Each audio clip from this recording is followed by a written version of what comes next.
আচ্ছা, hello students, আজকে আমরা পড়ব ক্লাস 11 এর ট্যাক্সোনমি এবং সিস্টেমেটিক্স টপিকটি। তাহলে এই ট্যাক্সোনমি সিস্টেমেটিক্স পড়ার জন্য আমাদের জানতে হবে ট্যাক্সোনমি কি। তাহলে আমরা প্রথমে জানব কি ট্যাক্সোনমি কি।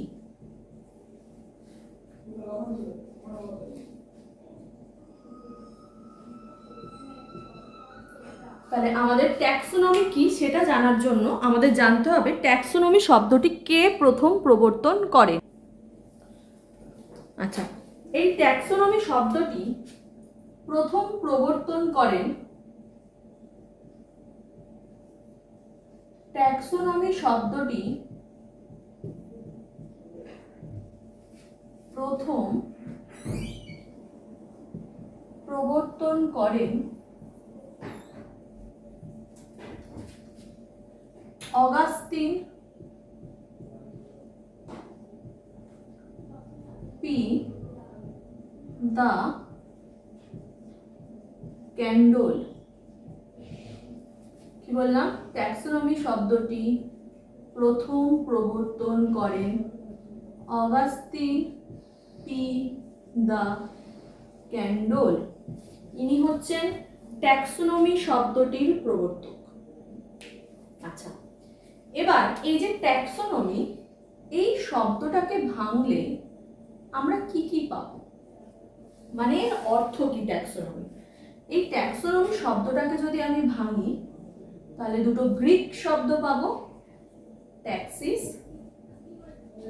আর নোমোস। কি কি পাবো? ট্যাক্সিস আর নোমোস। ট্যাক্সিস শব্দের অর্থ হচ্ছে বিন্যাস, নোমোস শব্দের অর্থ হচ্ছে বিধি বা নিয়ম। ট্যাক্সিস শব্দের অর্থ বিন্যাস আর নোমোস শব্দের অর্থ হচ্ছে বিধি বা নিয়ম। তাহলে এই ট্যাক্সোনমি শব্দের অর্থ কি দাঁড়াবে? বিন্যাস, বিধি। তাহলে ট্যাক্সোনমি শব্দটি প্রবর্তন করেন অগাস্টিন পি দা ক্যান্ডল, আর ট্যাক্সোনমি শব্দের অর্থ হচ্ছে বিন্যাস, বিধি। ট্যাক্সোনমি শব্দটা ভাঙলে আমরা দুটো গ্রিক শব্দ পাবো, ট্যাক্সিস আর নোমোস। ট্যাক্সিস হচ্ছে অর্থ হচ্ছে বিন্যাস, নোমোস মানে হচ্ছে বিধি বা নিয়ম। তাই জন্য ট্যাক্সোনমির অর্থ হচ্ছে বিন্যাস, বিধি। এই ট্যাক্সোনমিটা কি আসলে? ট্যাক্সোনমি হচ্ছে যেখানে আমরা জীবের নামকরণ, শনাক্তকরণ এবং শ্রেণীবিন্যাস পদ্ধতি আলোচনা করে থাকি, তাকে বলা হয় ট্যাক্সোনমি। তাহলে ট্যাক্সোনমির যদি সংজ্ঞা বলি আমি, তাহলে কি লিখব? জীববিজ্ঞানের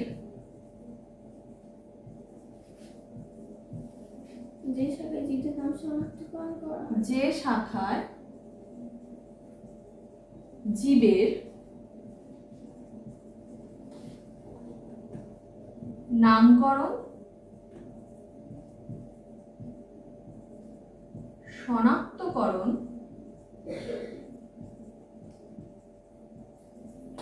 ও শ্রেণীবিন্যাস নিয়ে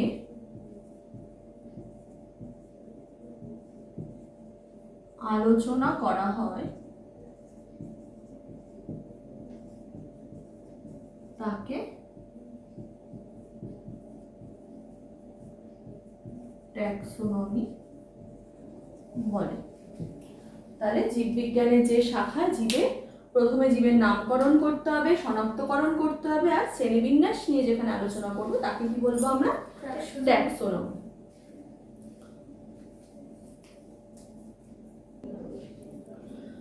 আচ্ছা, তাহলে ট্যাক্সোনমিতে আমরা কি কি পড়লাম? জীবের নামকরণ, শনাক্তকরণ আর শ্রেণীবিন্যাস পদ্ধতি নিয়ে আলোচনা করা হয়। আচ্ছা, এবার এই জিনিসগুলো কি? এই নামকরণ, শনাক্তকরণ আর যে শ্রেণীবিন্যাস পদ্ধতি, এগুলোকে আমরা ট্যাক্সোনমির উপাদান হিসেবে বলতে পারি।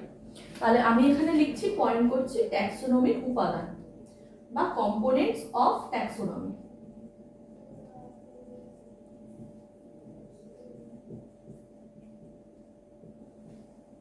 তাহলে ট্যাক্সোনমির উপাদানের মধ্যে আমার 3টে পয়েন্ট চলে আসবে।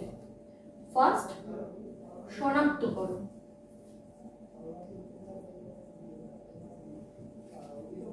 বা আইডেন্টিফিকেশন,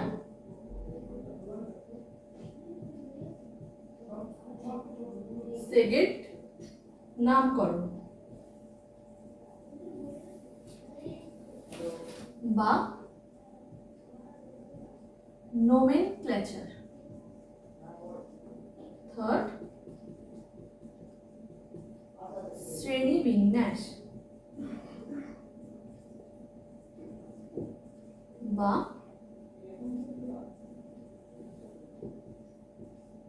ক্লাসিফিকেশন। আচ্ছা, এই যে 3টে উপাদান, তাহলে প্রথমে আমরা পড়ব শনাক্তকরণ বা আইডেন্টিফিকেশন কি। দেখ, ধর আমরা সবাই স্কুলে পড়ি, তাই তো? এই স্কুলে পড়ার সময় 5 to 8 পর্যন্ত প্রত্যেকটা স্কুলে একই ড্রেস থাকে। স্কুলে নর্মাল, কোনো একটা আমি স্কুলে বলছি, হোয়াইট শার্ট, রেড স্কার্ট, দুটো বেনুনি, সবার তাই থাকে। তাহলে যদি 5 to 8 এর স্টুডেন্টকে একটা গ্রাউন্ডে ডাকা হয় বা একটা মাঠে ডাকা হলো, তুই চিনতে পারবি কোনটা 5-এ পড়ে, কোনটা 6-এ পড়ে, কোনটা 7-8-এ পড়ে? চিনতে পারবো না আমরা। তাহলে তখন কি বলা হলো, এদের যে শনাক্ত আমরা করে নিচ্ছি, কি করে শনাক্ত করব? 5-এর বাচ্চাগুলো একদম ছোট, বা টিচার বললেন যারা, ধর এরকম সব ক্লাস মিশিয়ে বাচ্চা বাচ্চা রয়েছে একসাথে, টিচার বললো কি, যারা দুটো করে বেনুনি করে এসেছো তাদের একটা লাইনে দাঁড় করাও, বা হাইট অনুযায়ী লাইনে দাঁড় করাও। তাহলে কোনো বিশেষ কোনো বৈশিষ্ট্যের দ্বারা, তাই তো, কোনো একটা বিশেষ বৈশিষ্ট্যের দ্বারা আমরা জীবকে যখন অন্যান্য সবার থেকে চিনে নিচ্ছি, তাকে কি বলা হয়? শনাক্তকরণ। তাহলে শনাক্তকরণে আমি কি বলবো? কোনো বিশেষ বৈশিষ্ট্যের দ্বারা, পার্টিকুলারলি একটা কোনো বৈশিষ্ট্য থাকবে, সেই বৈশিষ্ট্যের দ্বারা অনেকগুলো জীবের মধ্যে থেকে যখন আমরা আলাদা করে জীব চিনে নিচ্ছি, তখন তাকে বলা হয় শনাক্তকরণ বা আইডেন্টিফিকেশন। হলো? তাহলে জীব আমি শনাক্তকরণ করলাম। আচ্ছা, এবার তাকে তো আমাকে নাম দিতে হবে। আমি তো ক্লাসে গিয়ে বলতে পারি না, এই লাল জামা উঠে দাঁড়াও। ক্লাসে সবাই লাল স্কার্ট পরে রয়েছে, হোয়াইট শার্ট পরে রয়েছে। তাহলে জীবকে যখন আমি শনাক্ত করছি, জীবকে শনাক্ত করার পর তাদের পৃথক পৃথক নাম আরোপ করাকে বলা হয় নামকরণ। তাহলে জীবকে আমি চিনছি আগে, কোনো একটা আলাদা বৈশিষ্ট্য দেখলাম জীবের মধ্যে, যেটা শুধু ওর মধ্যেই রয়েছে, ওরকম সবকটা জীবের মধ্যে ওই বৈশিষ্ট্যটা রয়েছে, ওই দেখে জীবটাকে আমি আলাদা করলাম, করে তাকে নাম দিলাম আমি যে কোনো কিছু। যেমন আমি উদাহরণ দিচ্ছি, ধর জেব্রা, সব জীব রয়েছে একসাথে, জেব্রার ক্ষেত্রে কি হবে? কালো কালো ডোরা ডোরা দাগ। তাহলে সেই জেব্রাগুলোকে আমি একসাথে লাইনে দাঁড় করিয়ে দিলাম, ওদের নাম দিলাম কি? জেব্রা। তাহলে সেটাকে কি বলা হচ্ছে? নামকরণ। তারপরে আসছে শ্রেণীবিন্যাস। জীব চিনলাম, নাম করলাম, এবার এদের তো পারিবারিক দিকও জানতে হবে আমাকে, এদের সম্পর্কও জানতে হবে, এরা কোন ফ্যামিলি থেকে বিলং করছে সেগুলোও আমাকে জানতে হবে। তাহলে জীবকে শনাক্ত করার পর শ্রেণীবিন্যাসের ক্ষেত্রে আমরা জীবকে বিভাগ,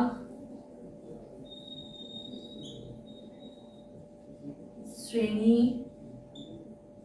বর্গ, গোত্র, প্রজাতি, গণ ও প্রজাতি, এই কটা ভাগে যদি আমরা অন্তর্ভুক্ত করি, তখন তার শ্রেণীবিন্যাস বা ক্লাসিফিকেশন কমপ্লিট হয়। তাহলে জীবকে চিনে নেওয়ার পর, নাম আরোপ করার পর, আমরা যখন জীবকে বিভাগ, শ্রেণী, বর্গ, গোত্র, গণ, প্রজাতি এই সব ভাগের মধ্যে অন্তর্ভুক্তকরণ করি, তখন তাকে বলা হয় শ্রেণীবিন্যাস বা ক্লাসিফিকেশন। আচ্ছা, এই হলো ট্যাক্সোনমির ব্যাপার, প্রাইমারি লেভেলে, মানে প্রাথমিক আর কি পড়াশোনা। আচ্ছা, এই যে আমরা পড়লাম, ট্যাক্সোনমি শব্দটি প্রবর্তন কে করেছেন? Augustin P de Candolle. এবার আমি পড়ব ট্যাক্সোনমির জনককে।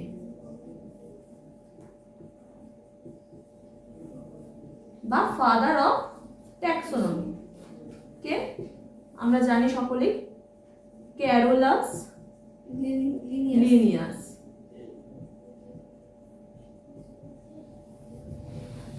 ক্যারোলাস লিনিয়াস, এই দুটো জিনিস কিন্তু গোলাবে না কেউ।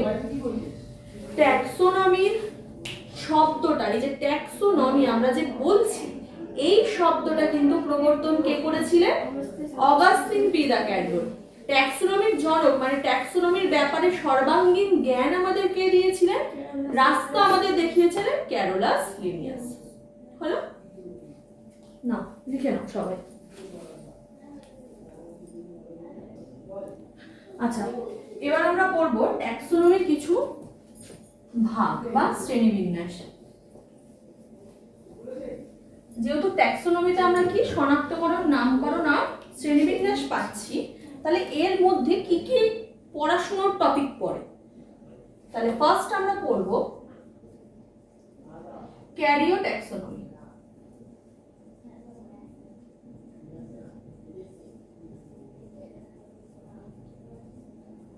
ক্যারিও ট্যাক্সোনমি নামগুলো আমি লিখে নিচ্ছি আগে। সাইটোট্যাক্সোনমি,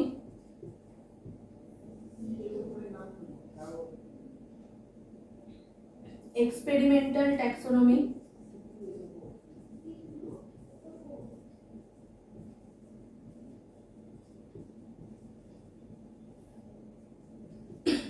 তারপরে নিউমেরিক্যাল ট্যাক্সোনমি,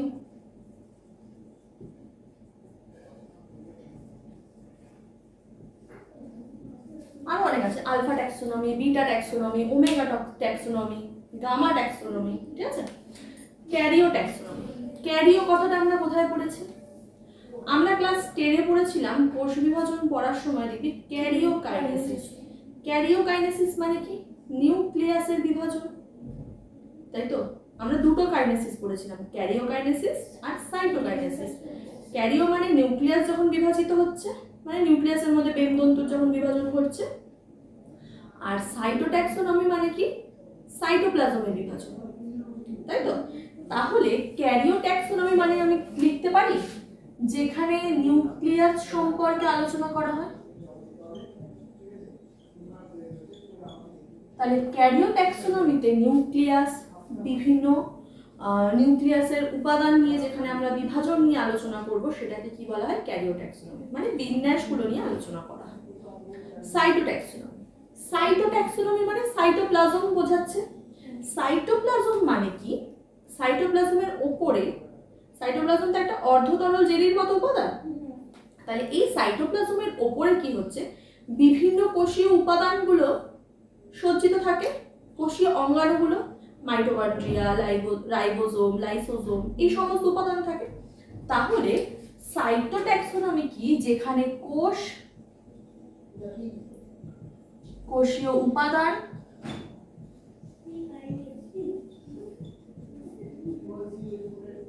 এই বিন্যাস নিয়ে আলোচনা করা হয়, তাকে বলা হচ্ছে সাইটোট্যাক্সোনমি। আচ্ছা, এক্সপেরিমেন্টাল ট্যাক্সোনমি। এক্সপেরিমেন্টাল ট্যাক্সোনমি কি? তুই কোনো পরীক্ষা করলি, এক্সপেরিমেন্ট করলি, তার ফলাফল কি হলো, সেটা যেখানে আলোচনা করা হয় তাকে বলা হয় experimental taxonomy. Numerical taxonomy. Numerical মানে কি? ম্যাথ। কোনো জীব, সেই জীবের গাণিতিক রূপ নিয়ে যেখানে আলোচনা করা হচ্ছে, সংখ্যায় জীবটা পরবর্তীকালে কমছে, কেন কমছে, এইসব নিয়ে যেখানে আলোচনা করা হচ্ছে তাকে বলা হয় নিউমেরিক্যাল ট্যাক্সোনমি। তাহলে আমাদের ট্যাক্সোনমির ভাগের মধ্যে karyo, cyto, experimental, numerical, alpha taxonomy. কোন একটা ক্ষুদ্র অঞ্চলের মধ্যে যে বিন্যাসটা নিয়ে যেখানে আলোচনা করা হচ্ছে সেটাকে বলা হচ্ছে আলফা। বিটা একটু বেশি, গামা একটু বেশি, হ্যাঁ, এই নিয়ে এগুলোকে বলা হচ্ছে ট্যাক্সোনমির প্রকারভেদ। আচ্ছা, এই গেল আমাদের ট্যাক্সোনমি নিয়ে কথাবার্তা। আমাদের চ্যাপ্টারের নাম কি? ট্যাক্সোনমি আর সিস্টেমেটিক্স। সিস্টেমেটিক্স কি?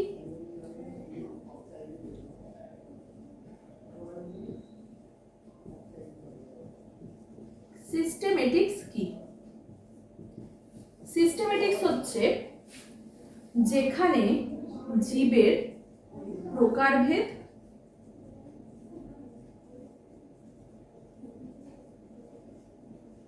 ও এবং জীবের পারস্পরিক সম্পর্ক নিয়ে আলোচনা করা হয়। ট্যাক্সোনমিতে কিন্তু আমরা জীবের প্রকারভেদটা নিয়ে আলোচনা করছি, কিন্তু সিস্টেমেটিক্স আরেকটু অ্যাডভান্স হয়ে বলছে জীবের প্রকারভেদ তো হচ্ছে, তার সাথে কি হবে, জীবের পারস্পরিক সম্পর্ক, মানে অন্যান্য জীবের সাথে একটা জীবেদের যে সম্পর্ক, সেই পারস্পরিক সম্পর্ক নিয়ে যেখানে আলোচনা করা হচ্ছে তাকে আমরা কি বলবো, সিস্টেমেটিক্স। জীবের প্রকারভেদ এবং পারস্পরিক সম্পর্ক নিয়ে যেখানে আলোচনা করা হচ্ছে তাকে বলা হচ্ছে সিস্টেমেটিক্স। না, সবাই একটু নোট ডাউন করে নাও। আচ্ছা, এবার আমরা পড়ব শ্রেণীবিন্যাসের কতগুলি পদ্ধতিকে নিয়ে।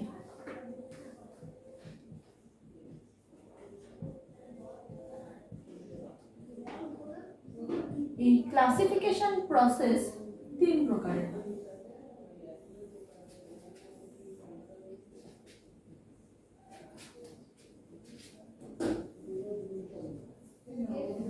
কৃত্রিম শ্রেণীবিন্যাস,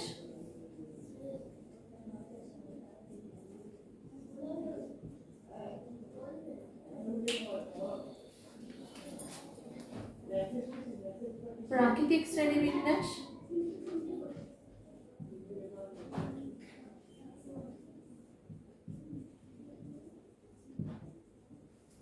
আর একটা হচ্ছে জাতিজনিগত শ্রেণীবিন্যাস।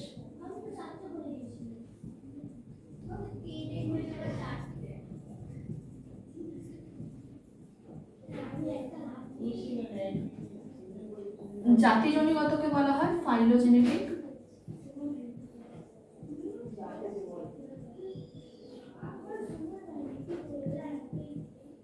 ক্লাসিফিকেশন। প্রাকৃতিককে বলা হয় ন্যাচারাল ক্লাসিফিকেশন, আর কৃত্রিমকে বলা হয় আর্টিফিশিয়াল ক্লাসিফিকেশন।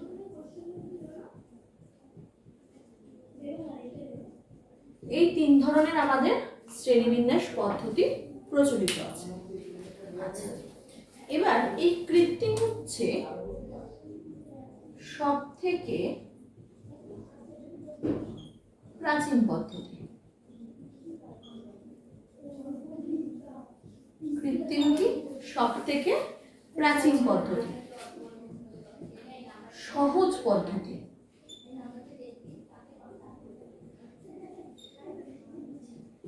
আচ্ছা, শুধুমাত্র সাদৃশ্যের উপর ভিত্তি করে এই শ্রেণীবিন্যাস করা হয়।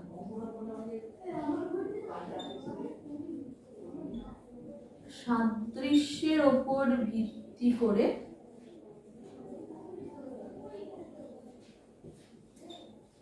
করা হয়। কারা করেছিলেন, মানে এই পদ্ধতি কারা অনুসরণ করতেন, মানে কারা এই পদ্ধতির মাধ্যমে আর কি কাজ করতেন, কে কে ছিলেন?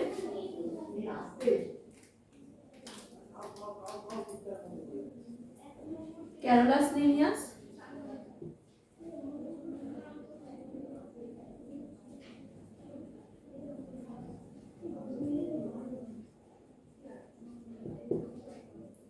থিওফ্রাস্টাস,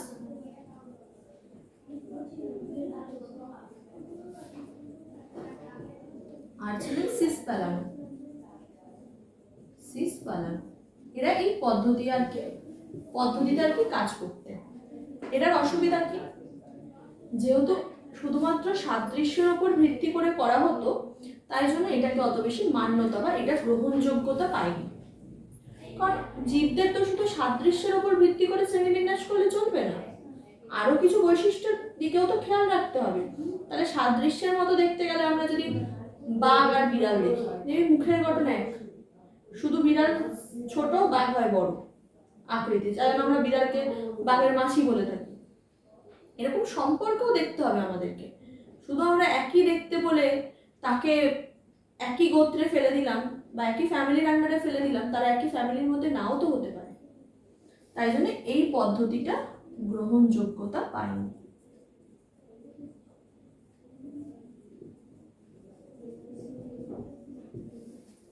আচ্ছা, এবার হচ্ছে প্রাকৃতিক শ্রেণীবিন্যাস।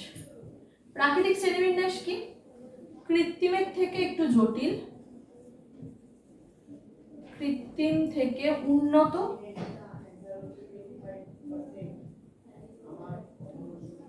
সর্বাপেক্ষা উন্নত, সাদৃশ্য এবং মানে প্রত্যেকটা জীবের সাথে প্রত্যেকটা জীবের যে সাদৃশ্য মিল আছে তার উপর ভিত্তি করে তো করাই হয়েছে, তার সাথে নিকট আত্মীয়ের সঙ্গে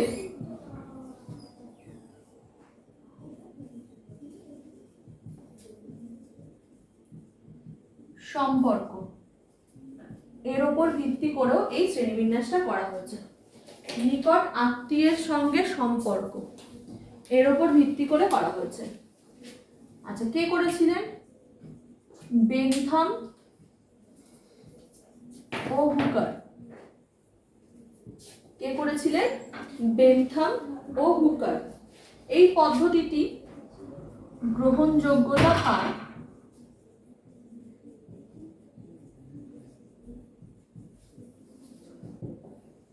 এর ব্যবহারিক প্রয়োগ বিশাল, মানে এটা বেশি পরিমাণে ব্যবহার করা হয়।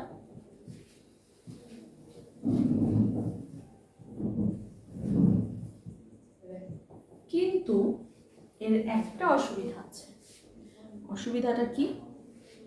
যখন নিকট আত্মীয়ের সঙ্গে যে সম্পর্ক যখন ওরা তৈরি করছে তখন দেখা যাচ্ছে কি এদের নিকট আত্মীয় দূরে চলে যাচ্ছে।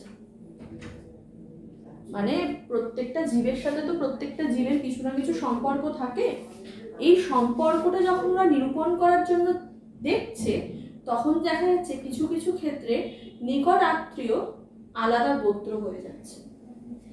ঠিক আছে, পরস্পর নিকট আত্মীয় দূরে চলে যায়, এটাই হচ্ছে সমস্যা।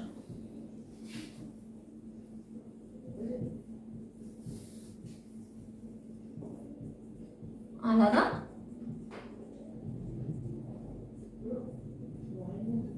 গোত্র হয়ে যায়, এই হচ্ছে সমস্যা। আচ্ছা, তারপরে আছে জাতি জনিগত। এটা হচ্ছে সব থেকে জটিল পদ্ধতি। কেন জটিল? কারণ এখানে আমরা জীবের পূর্বপুরুষ নিয়ে আলোচনা করব। এখানে কি হচ্ছে, যে জীবটা রয়েছে যার শ্রেণীবিন্যাস করছি আমি, সেই জীবটার সাথে অন্যান্য জীবের সাদৃশ্য এবং তার নিকট আত্মীয়ের সাথে সম্পর্ক চেষ্টা করছি। এখানে কি তার পূর্বপুরুষদের সঙ্গে সম্পর্ক কি ছিল, তার পূর্বপুরুষরা কেমন ছিল, সেই নিয়ে এখানে আলোচনা করা হয়। এখানে পূর্বপুরুষ নিয়ে আলোচনা করা হয় এবং বলতে পারি জীবের বিবর্তন কিভাবে হয়েছে,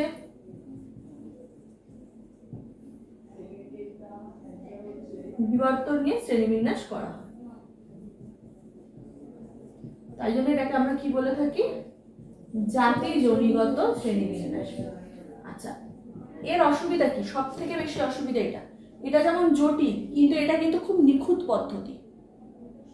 এই শ্রেণীবিন্যাসটা করলে জীবের সম্পর্কে আমরা পুঙ্খানুপুঙ্খ সবকিছু জানতে পারবো, কিন্তু তাহলে এটা জাতি জনিগত শ্রেণীবিন্যাসটা সব থেকে অসুবিধাজনক। কারণ কি, আমরা প্রত্যেকটা জীবের পূর্বপুরুষ সম্পর্কে জানতে পারি না। কোনো কোনো ক্ষেত্রে জীবের বিবর্তন কিভাবে হচ্ছে আমরা সেগুলো জানতে পারি না, যার ফলে এই শ্রেণীবিন্যাসটা অত মান্যতা পায়নি। কারণ সব ক্ষেত্রে জানা সম্ভব নয়, যদি জানা যেত এটাই সব থেকে বেশি হতো প্রয়োগ, তার জন্য এই প্রাকৃতিকটা সব থেকে বেশি হয়। তাহলে সমস্ত জীবের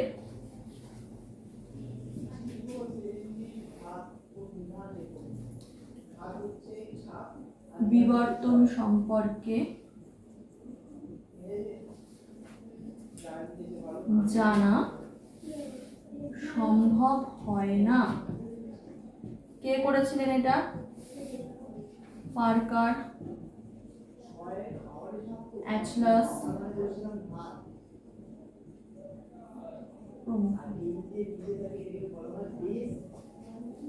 বোঝা গেল? তাহলে আমরা কি পড়লাম? শ্রেণীবিন্যাস হচ্ছে কৃত্রিম, প্রাকৃতিক, জাতিজনিগত। কৃত্রিমের শুধু সাদৃশ্যের উপর, সহজ পদ্ধতি এবং খুবই প্রাচীন পদ্ধতি।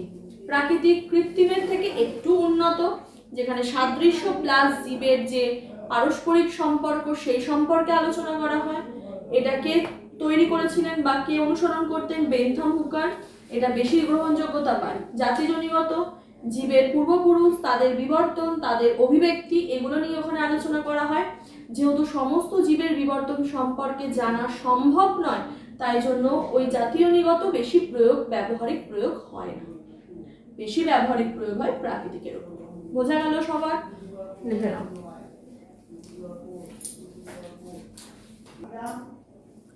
আচ্ছা, এবার আমরা পড়ব ট্যাক্সোনমির গুরুত্ব।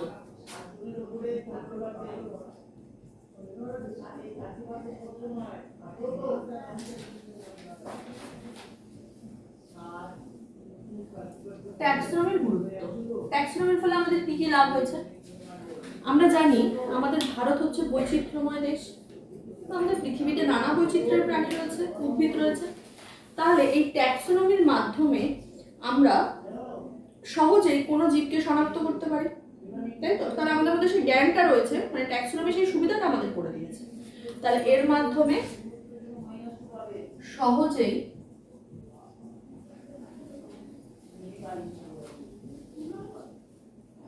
কোনো জীবকে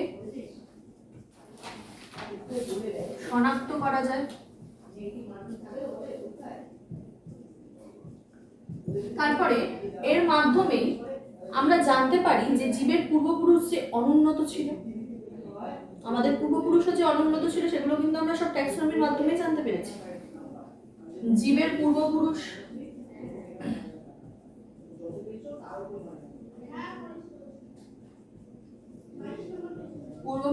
অনুন্নত, এগুলো আমরা ট্যাক্সোনমির মধ্যে জানতে পারি।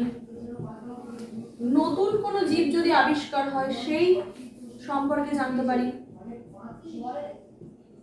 নতুন আবিষ্কৃত জীব সম্বন্ধে জানতে পারি সম্পর্কে। তাহলে এইগুলো আমরা বলতে পারি ট্যাক্সোনমির গুরুত্ব। ঠিক আছে? তাহলে ট্যাক্সোনমির মাধ্যমে আমরা সহজেই কোনো জীবকে শনাক্ত করতে পারি, জীবের পূর্বপুরুষ যে অনুন্নত ছিল সেই তথ্য জানতে পারি, নতুন আবিষ্কৃত জীব সম্পর্কেও আমরা জ্ঞান আহরণ করতে পারি। এই ছিল ট্যাক্সোনমির গুরুত্ব। এরপরে আমরা যেটা পড়ব সেটা হচ্ছে হায়ারার্কি।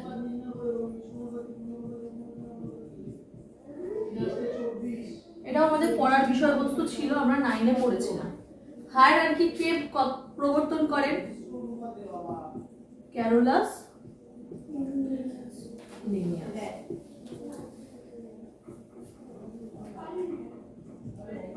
হায়ারার্কির ক্ষেত্রে আমরা কি জানি? জীবকে বিভিন্ন ভাগে বিভক্ত করা, জীবকে শ্রেণী বিন্যাস করা। এক কথায় কি কি ভাগে? 7টা ধাপে ভাগ করতে হবে। ফার্স্ট রাজ্য, পর্ব, শ্রেণী, বর্গ, গোত্র, গণ, প্রজাতি। তাহলে জীবকে এই 7টা ভাগে যখন আমরা অন্তর্ভুক্ত করব তখন তাকে বলা হয় হায়ারার্কি। মানে জীবকে সর্বনিম্ন স্তর থেকে একের পর এক স্টেপ বাই স্টেপ করে যখন আমরা সর্বোচ্চ স্তরে অন্তর্ভুক্তিকরণ করব বা শ্রেণীবিন্যাস করব তখন তাকে বলা হচ্ছে হায়ারার্কি। এটাকে লিনিয়ার হায়ারার্কিও বলা হয়, কারণ ক্যারোলাস লিনিয়াস এটার প্রবর্তন করেছেন বলে একে আমরা লিনিয়ার হায়ারার্কিও বলতে পারি। তাহলে কি বললাম? জীবকে সর্বনিম্ন স্তর থেকে সর্বোচ্চ স্তরে অন্তর্ভুক্ত করাকে বলা হচ্ছে হায়ারার্কি। স্তরগুলো কি? প্রজাতি, গণ, গোত্র, বর্গ, শ্রেণী, পর্ব, রাজ্য। হিসাব মতো এভাবে পড়তে হয়, কিন্তু আমরা কিভাবে মনে রাখি? রাজ্য, পর্ব, শ্রেণী, বর্গ, গোত্র, গণ, প্রজাতি। তোমাকে লেখার সময় কিন্তু এরকম স্টেপ বাই স্টেপ করেই লিখতে হবে সিঁড়ির মতো, এটাই হচ্ছে নিয়ম। তাহলে এখানে আমি লিখে দিচ্ছি একে লিনিয়ার হায়ারার্কিও বলা হয়।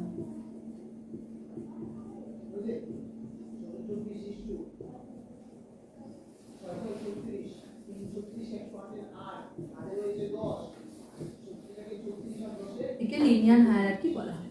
আচ্ছা, এর যে এক একটা ধাপ, এই যে শ্রেণীবিন্যাসের বা হায়ারার্কির যে এক একটা ধাপ, যেমন রাজ্য একটা ধাপ, পর্ব একটা ধাপ, শ্রেণী একটা ধাপ, এই প্রত্যেকটি ধাপকে বলা হয় ট্যাক্সন। তাহলে শ্রেণীবিন্যাসের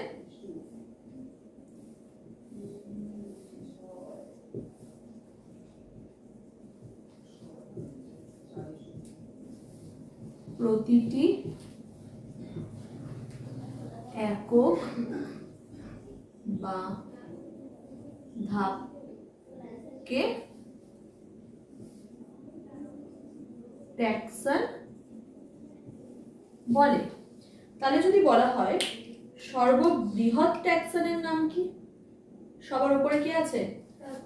রাজ্য। সর্ববৃহৎ ট্যাক্সন রাজ্য, আর সর্বনিম্ন ট্যাক্সন প্রজাতি।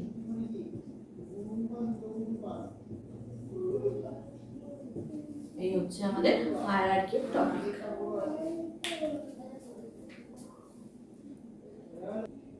আচ্ছা, এবার আমরা পড়ব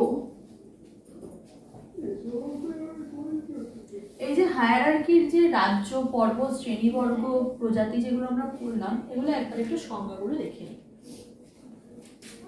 সবার প্রথমে যেহেতু নিম্ন থেকে উচ্চে যেতে হয়, তাই আমি ফার্স্টে লিখছি প্রজাতি। প্রজাতি কি? যে সমস্ত জীব জননগত ভাবে ও জিনগত ভাবে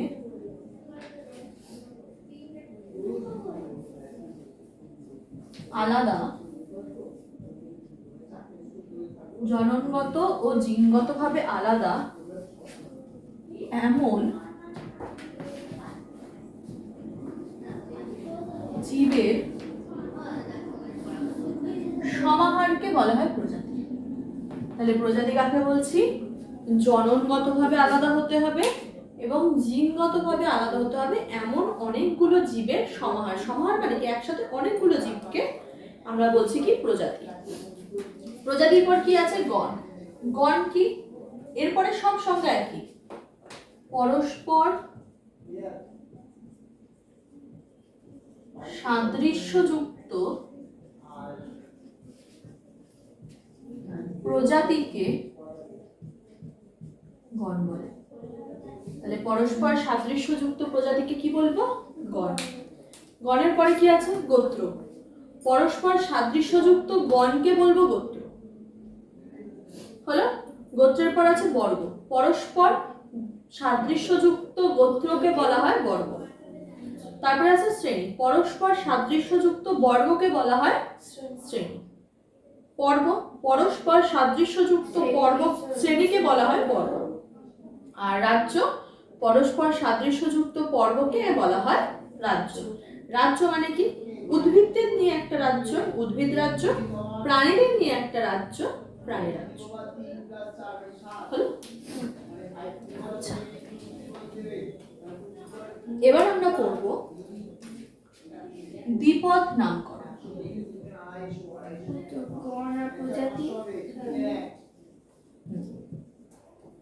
দ্বিপদ নামকরণ, binomial, nominal nomenclature.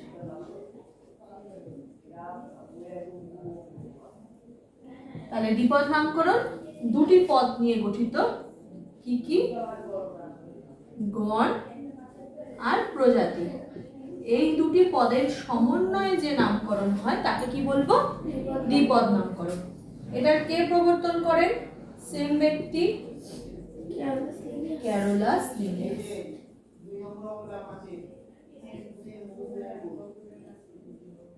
Carolus Linnaeus. আচ্ছা, উদাহরণ দিচ্ছি গণ আর প্রজাতি নিয়ে একটা। আমি মটরের উদাহরণ দিচ্ছি। মটর কি? পিসাম স্যাটিভাম। বা মানুষের দেবো না কিসে দেবো? ম্যাঙ্গিফেরা ইন্ডিকা, আমের। ম্যাঙ্গিফেরা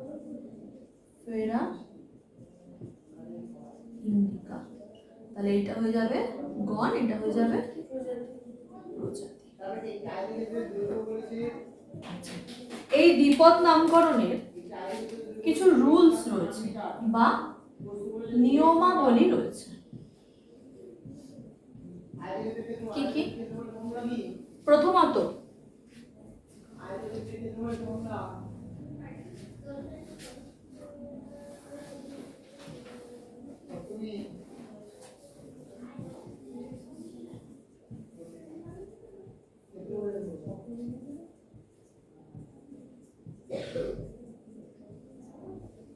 কোন গোত্রের অন্তর্ভুক্ত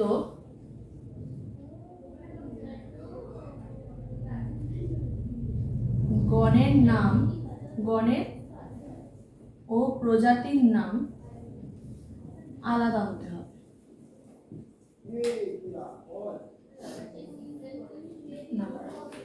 কোন গোত্রের অন্তর্ভুক্ত গণের নাম এক হলেও প্রজাতির নাম আলাদা হতে হবে।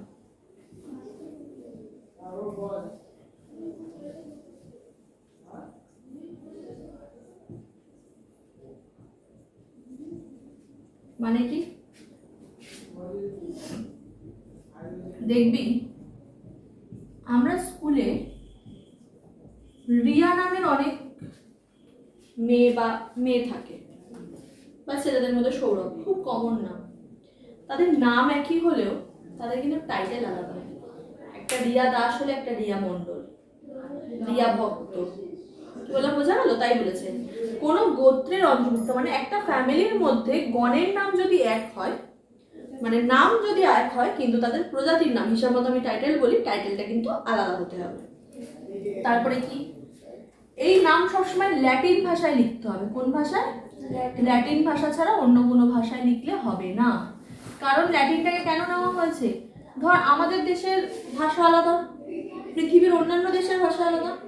আমাদের দেশে যেখানে আম বলছি, অন্যান্য দেশে ম্যাঙ্গো বলছে, আরো অন্য দেশে আলাদা নাম বলছে। তাহলে একটা অফিসিয়াল কাজকর্ম যদি আলাদা আলাদা দেশের আলাদা আলাদা ভাষায় হয় খুব সমস্যা, তাই জন্য ল্যাটিন ভাষায়। আচ্ছা, নামের যেটা ফার্স্ট লেটার সেটা বড় হরফে হবে। বড় হরফে হবে কি? প্রথম অক্ষর। কার প্রথম অক্ষর? গণের। গণের প্রথম অক্ষর বড় হরফে, আর প্রজাতির প্রথম অক্ষর কি হরফে হবে? ছোট হরফে। দেখ আমার লেখার মধ্যে দেখ আমি মটর বা ম্যাঙ্গিফেরা ইন্ডিকা কি লিখেছি। মটরে দেখ পিসাম স্যাটিভাম এস ছোট দিয়েছি, ইন্ডিকাতে আই ছোট দিয়েছি। তাহলে প্রথম অক্ষর গণের বড় হাতে, প্রজাতির ছোট অক্ষর ছোট হাতে হবে, প্রজাতির প্রথম অক্ষর। আচ্ছা, লেখার পর আন্ডারলাইন করতে হবে আলাদা আলাদা করে। নামকরণটি লেখার পর, বিজ্ঞানসম্মত নাম লেখার পর নিম্নরেখিত করতে হবে। নিম্নরেখিত মানে কি? আন্ডারলাইন। এবং কিসে লিখতে হবে? নামটি ইটালিক্সে লিখতে হবে, মানে একটু বাঁকিয়ে। কিসে লিখতে হবে? ইটালিক্সে। মানে আমরা নর্মাল ফ্রন্টে লিখতে পারবো না। ধর এরকম ভাবে ম্যাঙ্গি ফেরা ইন্ডিকা, মানে একটু বেঁকা ধরনের লিখতে হবে। বোঝা গেল? আর একটা আছে লাস্ট, অগ্রাধিকার আইন।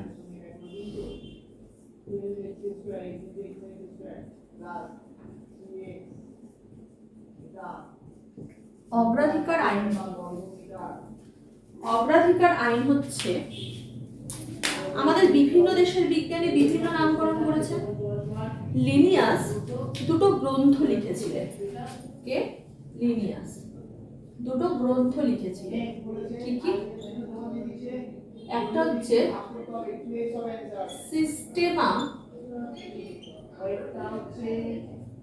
ন্যাচুরি, আরেকটা হচ্ছে স্পিসিস প্ল্যান্টেরাম। সিস্টেমা ন্যাচুরিটা লেখা হয়েছিল প্রাণীদের জন্য, স্পিসিস প্ল্যান্টেরাম লেখা হয়েছে উদ্ভিদের জন্য। কত সালে দুটো রচিত হয়েছে? 1753। এবার এই দুটো বইয়ে প্রাণী এবং উদ্ভিদের সমস্ত নিয়মাবলী ছিল, কিভাবে নামকরণ করতে হবে না হবে, বলো। এবার তুই ধর একটা আম গাছকে দেখে 10টা বিজ্ঞানী আম গাছের নাম রাখলো,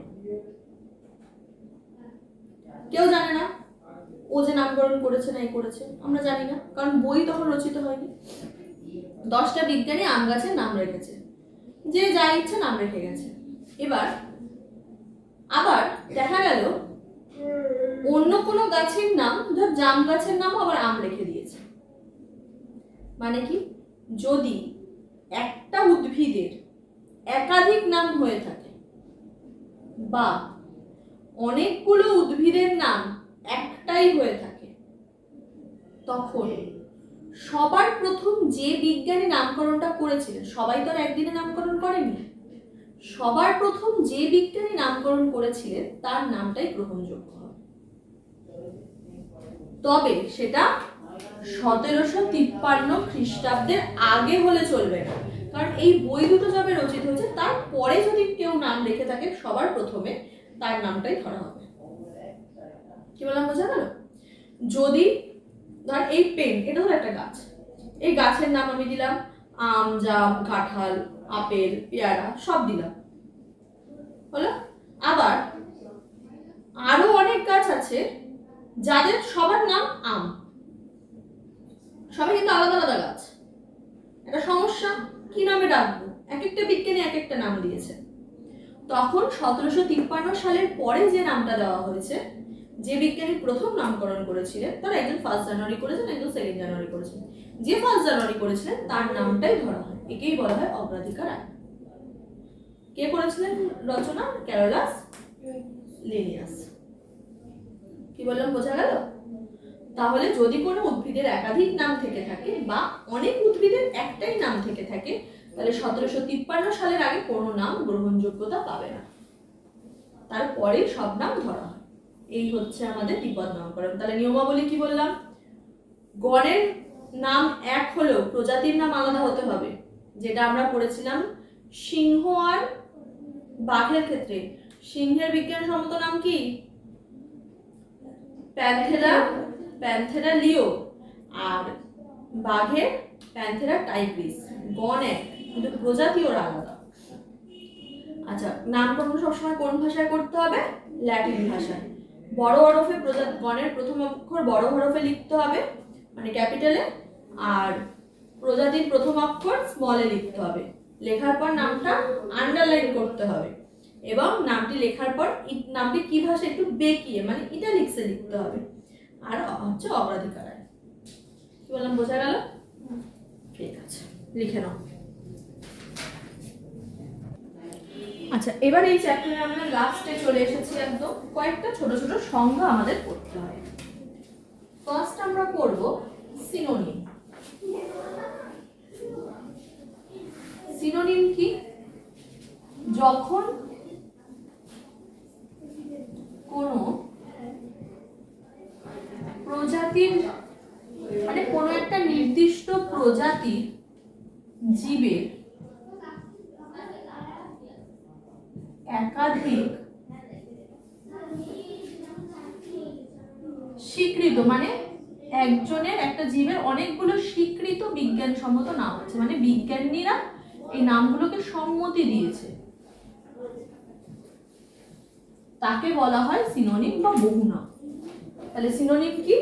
যখন কোনো প্রজাতির, একটা পার্টিকুলার কোনো প্রজাতির জীবের অনেকগুলো স্বীকৃত বিজ্ঞানসম্মত নাম আছে, তাকে বলছে সিনোনিম বা বহুনাম। হয় না আমাদের এক একটা মানুষের অনেকগুলো করে নাম হয়, সেটাকে। তারপরে হোমোনিম বা টটোনিম। টটোনিম কি? কোনো জীবের যখন গণ ও প্রজাতির নাম একই হয়, গণ ও প্রজাতির নাম এক হয়। মানে দেখবি কাতলা মাছের নাম কাতলা কাতলা, গণ এক, প্রজাতিও এক, একই পদ দিয়ে তৈরি। আচ্ছা, তারপরে হচ্ছে হোমোনিম। হোমোনিম কি?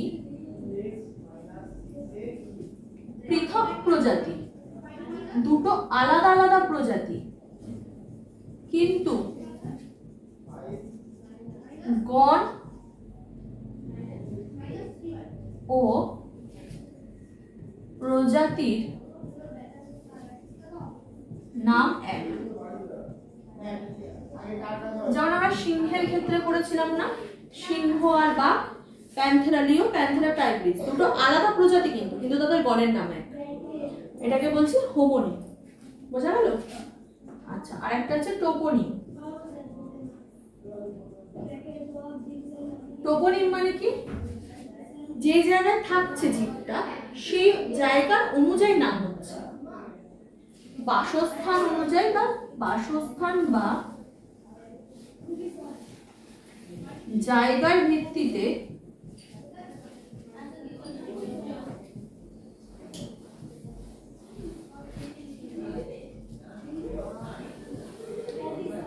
কোন জীবের নামকরণ করা হয়। বাসস্থান বা জায়গার ভিত্তিতে কোনো জীবের নামকরণ করা হলে তাকে কি বলবো? টোপোনিম। হলো আরেকটা লাস্ট সংজ্ঞা, এদের সাথে মিল নেই, এটা হচ্ছে সিবলিং প্রজাতি। শর্ট কোশ্চেন দেয়, সিবলিং প্রজাতি। সিবলিং প্রজাতি কি? বহিরাকৃতিতে মানে বাইরের আকৃতিতে সাদৃশ্য যুক্ত